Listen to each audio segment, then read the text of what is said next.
सुप्रभात। आज मैं छठी कक्षा की एक कविता को पढ़ने जा रही हूँ। ये कविता का शीर्षक है ये चिड़िया जो। ये कविता के कवि हैं कवि केदारनाथ अग्रवाल।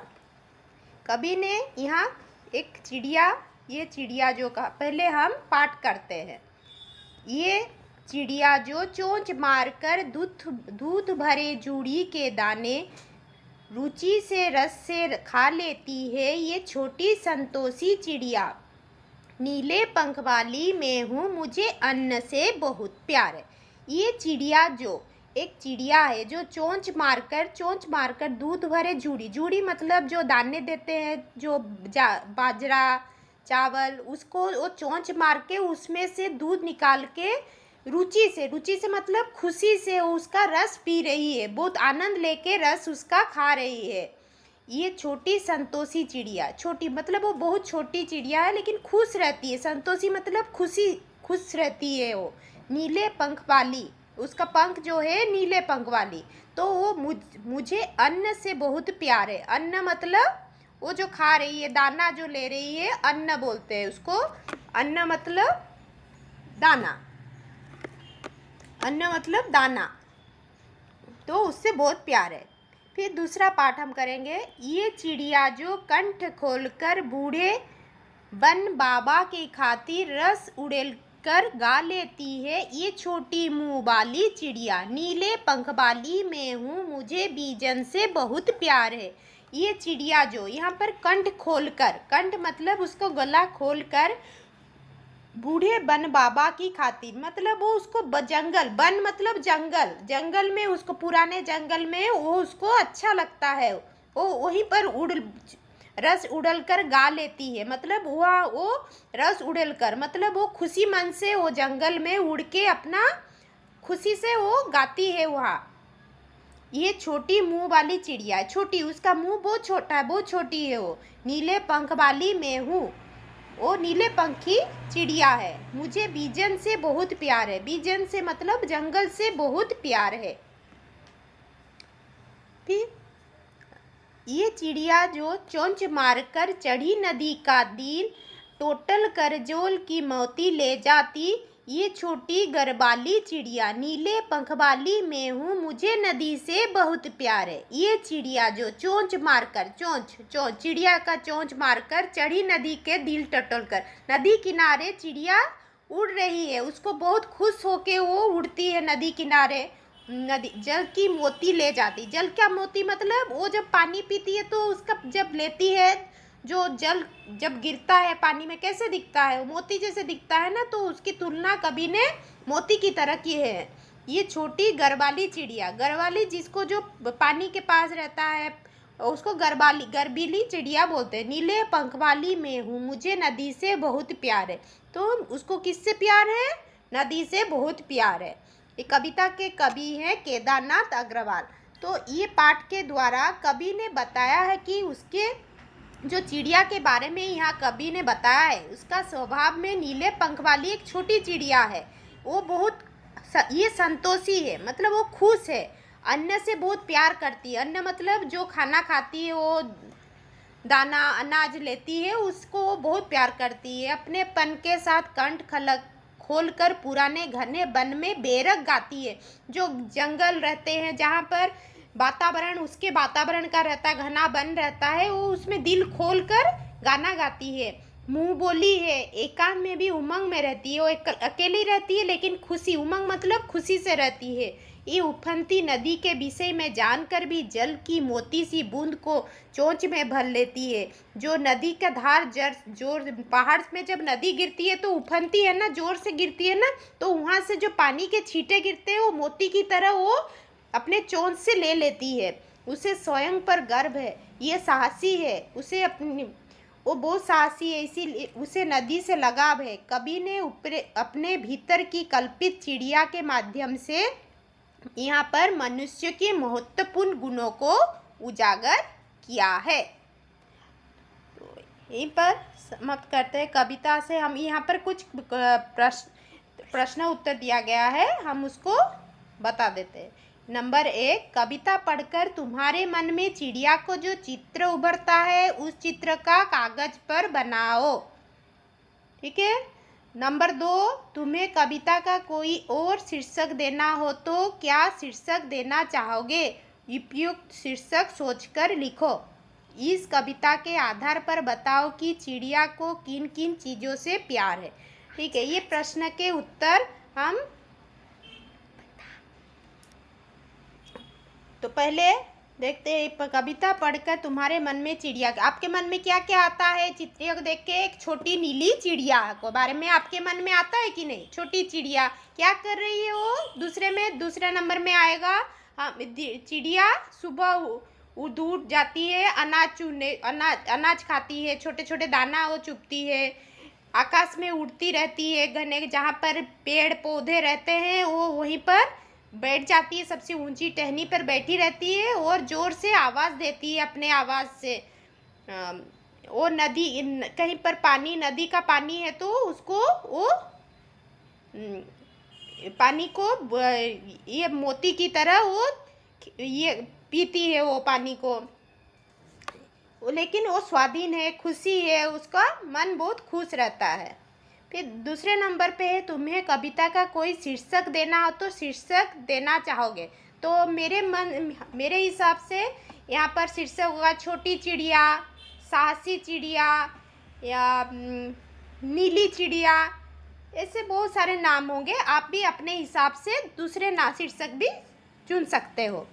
इस कविता के आधार पर बताओ कि चिड़िया के किन किन चीज़ों से प्यार है। किन किन चीज़ों से चिड़िया का प्यार है बताओ। मेरे हिसाब से पहले आएगा वन, जंगल, उसको बहुत प्यार है। नदी, अनाज, ये सब से उसको बहुत प्यार है। आप फिर से कविता को अच्छे से पढ़ लीजिएगा। चौथा नंबर पे दिया गया है, आशय स्पष्ट करो। रस उड़ेल कर गा लेती है, मतलब वो जो दाना लेती है, अनाज के दाने से रस, दूध का जो लेती है, उसको लेके वो वन जंगल में जब उड़ती है तो वो वहाँ पर खुशी मन से, जब उसका पेट भर जाता है तो खुशी मन से गा लेती है, स्वर की ये करती है। तो इसका मतलब अब समझ रहे हो, रस डंडल कर गा लेती है। दूसरे पे चढ़ी नदी का दिल टटोलकर जल का मोती ले जाती है। चढ़ी नदी मतलब जो उफान से, पहाड़ के ऊपर जब नदी गिरती है, बहुत जोर से गिरती है, तो वहाँ पर जो पानी के छींटे आते हैं, वहाँ से भी वो पानी के छींटे को मोती सोच के वो कितने अच्छे से पी लेती है। उसका मन में बहुत साहसी रहता है, वो डरती नहीं है। अनुमान और कल्पना। कवि ने नीली चिड़िया का नाम नहीं बताया है, ये कौन सी चिड़िया रही होगी? इस प्रश्न का उत्तर जानने के लिए पक्षी विज्ञानी सलीम अली का पुस्तक भारतीय पक्षी देखो। इनमें ऐसे पक्षी के शामिल है जो जोड़े में एशिया के उत्तरी भाग में अन्य ठंडे देश में भारत आते हैं। उनकी पुस्तकों को देखकर तुम अनुमान लगा सकते हो कि इस कविता में वर्णित नीली चिड़िया शायद इनमें से कोई एक रही होगी, जैसे नीलकंठ, छोटा किला किला, कबूतर, बड़ा पितरंगा, ये सब पक्षी के नाम है। आप कभी पक्षी के बारे में कोई पुस्तक लीजिएगा, पुस्तक में आपको बताया गया होगा। और नंबर 2 में नीचे कुछ पक्षियों के नाम दिए गए हैं, इनमें से यदि कोई पक्षी एक से अधिक रंग का है तो लिखो कि उनमें किस हिस्से का रंग कैसा है। जैसे तोते का चोंच लाल रंग, शरीर हरा होता है। ऐसे मैना का चोंच होता है पीला होता है और उसका शरीर सफ़ेद भी रहता है, काला भी रहता है। कौवा का पूरा रंग काला रहता है, ये नहीं होगा। बतख 2 रंग के रहते हैं, एक रहता है उसका चोंच रहता है पीला रंग का, उसका शरीर सफ़ेद भी हो सकता है, कभी कभी काले और सफ़ेद दोनों मिला जुला रहता है। कबूतर का चोंच रहता है काला रंग का, लेकिन उसका शरीर भी सफ़ेद काला दोनों मिला जुला भी रहते हैं। ठीक है। अभी 3, कविता का हर बंद ये चिड़िया जो से शुरू होता है और मुझे प्यार है पे ख़त्म होता है। तुम भी इन पंक्तियों को प्रयोग करते हुए अपनी कल्पना से कविता में कुछ नए बंद जोड़ो। ये चिड़िया जो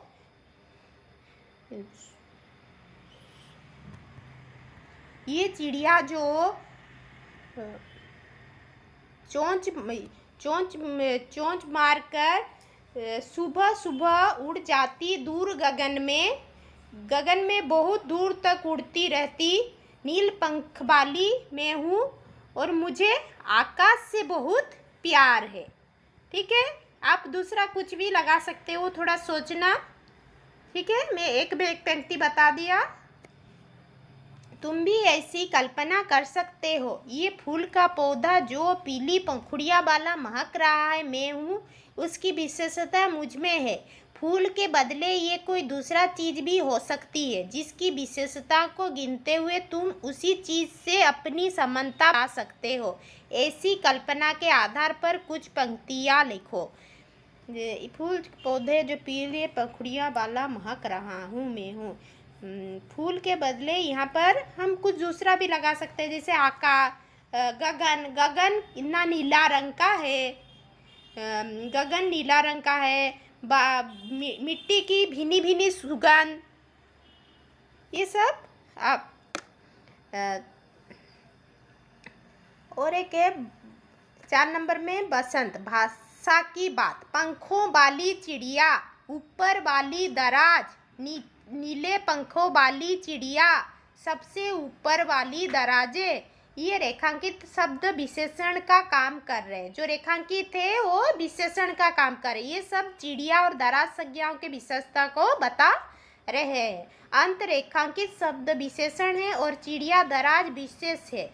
यहाँ बाला बाली जोड़कर बनने वाले कुछ और विशेषण दिए गए हैं। ऊपर दिए गए उदाहरण की तरह इनके आगे एक एक विशेषण और जोड़े, जैसे मोर वाले बाग, पेड़ों वाला घर, फूल वाली क्यारी, स्कूल वाला रास्ता, हंसने वाले बच्चा, मूंछों वाला आदमी। ठीक है, ये इसी तरह आप और भी बहुत सारे शब्द बनाओ। ये चिड़िया जूड़ी के दाने रुचि से खा लेती है। ये चिड़िया रस डुडलकर गा लेती है। कविता में इन पंक्तियों में मोटे छापे वाले शब्द क्या ध्यान से पढ़ो। पहले वाक्य में रुचि से ख्यान के ढंग से, दूसरे वाक्य में रस डुडलकर गाने का ढंग की विशेषता बता रहे हैं। अंत ये दोनों क्रिया विशेषण हैं। नीचे दिए गए वाक्यों में कार्यों के ढंग या रीति निर्बंधित क्रिया विशेषण को छाटो। सोनाली जल्दी मुंह में लड्डू ठूसने लगी। यहाँ पर क्या होगा? जल्दी हो गया। क्या हो गया? क्रिया विशेषण। गेंद डुडलती हुई झुड़ियों में चली गई। लुढ़कती हुई, यहाँ पर क्रिया विशेषण कौन सा है? लुढ़कती हुई। कृपया भूकंप के बाद जनजीवन धीरे धीरे सामान्य होने लगा। यहाँ पर धीरे धीरे हो गया क्रिया विशेषण। समझ रहे हो आप? कोई सफ़ेद सी चीज धप से आंगन में गिरी। सफ़ेद सी भी होगा और धप से भी, यहाँ पर दो है क्रिया विशेषण। डमी फुर्ती से चोर पर झपटा। फुर्ती से हो गया, कैसे झपटा? फुर्ती से, तो फुर्ती से हो गया यहाँ पर क्रिया विशेषण। तेजी दर सहम कर कोने में बैठ गया। यहाँ पर सहम कर हो गया क्रिया विशेषण, सहम कर। आज अचानक ठंड बढ़ गई। यहाँ अचानक हो गया क्रिया विशेषण।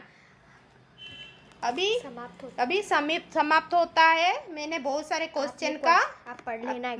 आप कविता को फिर से एक बार पढ़ के समझने की कोशिश करना। प्रश्न के उत्तर हम कर दिए, और आप लोगों को कुछ प्रश्न अगर कुछ जानना हो तो आप मेरे को कमेंट बॉक्स में ये लिख के पूछ सकते हैं। और मेरे चैनल को आप सब्सक्राइब कीजिए।